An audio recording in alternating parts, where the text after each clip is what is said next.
Today we are going to learn some important tips and information about how to write a professional resignation letter. We will also be learning about all the do's and don'ts of writing a resignation letter. Hello everyone, my name is Lokesh and a warm welcome to my YouTube channel. I am a recruitment specialist based in Mumbai and I make videos to help the job seekers about their various doubts, queries and concerns about the job market. So without any further delay, let's begin this video to learn something new today. But before we begin, let me remind you that if you are a first time viewer or if you have landed on my channel for the first time, then click on the subscribe button and the bell icon so that you will receive the notifications of my videos as soon as I upload them. Also, I would request you to share this video as much as possible so that we can reach out to many more people. So let's begin this video.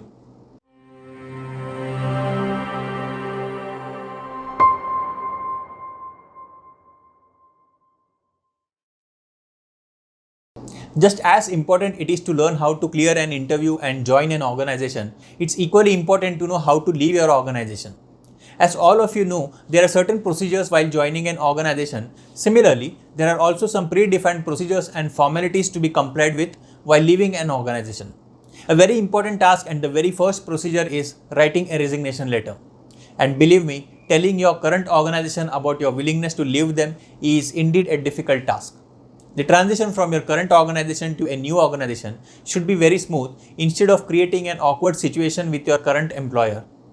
So you see, a resignation letter has to be drafted very carefully since it will be the last impression that you will be leaving with your employer. Now, how do we draft this letter? What are the important points to be mentioned in the resignation letter? To whom the resignation letter has to be addressed to? What kind of language has to be used? Let's learn about this one by one. So the first thing is how to draft this letter. As per my opinion, the resignation letter has to be relatively shorter in length and should be to the point. In the very first paragraph of the resignation letter itself, make it sure to mention your reason of resigning from the organization. Once you have drafted the resignation letter, just go through it thoroughly and do proofreading before you decide on submitting it. If you feel any corrections regarding the language or spellings are necessary, just go ahead and do them. You don't want your letter to sound unprofessional. Now let's discuss about what all important points have to be covered in your resignation letter. Like I said just a few moments ago, you need to mention your reason of resigning from the organization in the very first paragraph. Avoid mentioning the reason in the second or the third paragraph. Like I said, your resignation letter has to be to the point. Here you need to take extreme caution when you mention the reason of resigning. Each one of us may be having different reasons for leaving the current organization. It could be some career advancement opportunities or completely changing your field, or it could be some personal family issues. However, many a times an employee leaves an organization due to reasons like some unfavorable working environment, unprofessional managers or superiors, or any such other reasons which may be considered to be negative in nature. So in such cases, always avoid complaining or criticizing the organization or its employees, simply because you don't want to leave the organization with a very bad taste. Also, this may create a problem when you move on to another organization. Nowadays, the practice of background verifications of new employees is being strictly followed by many organizations. So when your track record with the previous organization is checked by the current organization, you may end up getting a negative score on your resume. So no matter how strong your candidature is or how strong your resume is, the organization will not consider you an ideal candidate to have on board. The next point that you need to mention in your resignation letter would be regarding your last working day in the organization.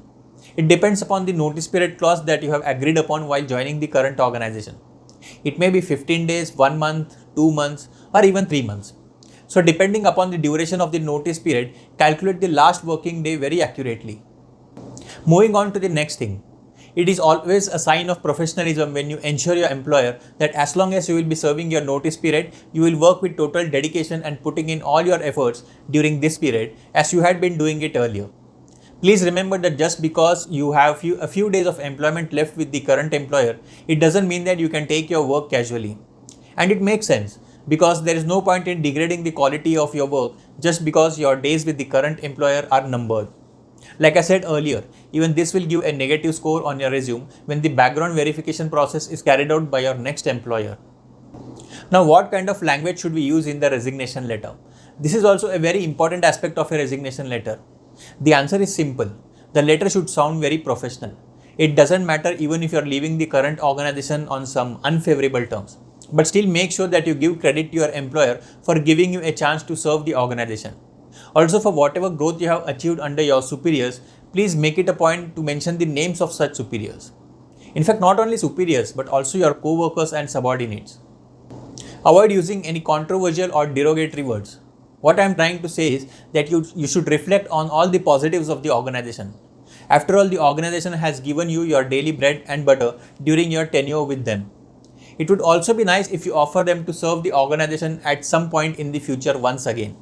You can also offer them to help the organization in the training of your replacement candidate till the day you would be associated with them. Lastly speaking, we need to ensure that your resignation letter is addressed to the right authority. In almost all the cases, your resignation letter needs to be addressed to your immediate superior. If the medium of your resignation letter is through electronic mode, then you can also mark a copy of the email to the HR manager, the CEO, or the director, or whoever is at the upper hierarchy. So with this, I would like to conclude my discussion on this topic.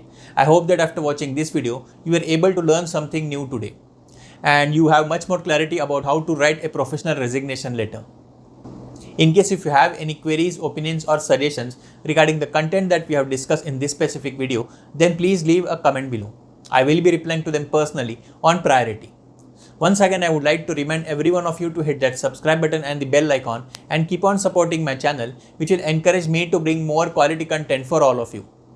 Please share this video with as many people as you can so that we would be able to reach out to maximum people.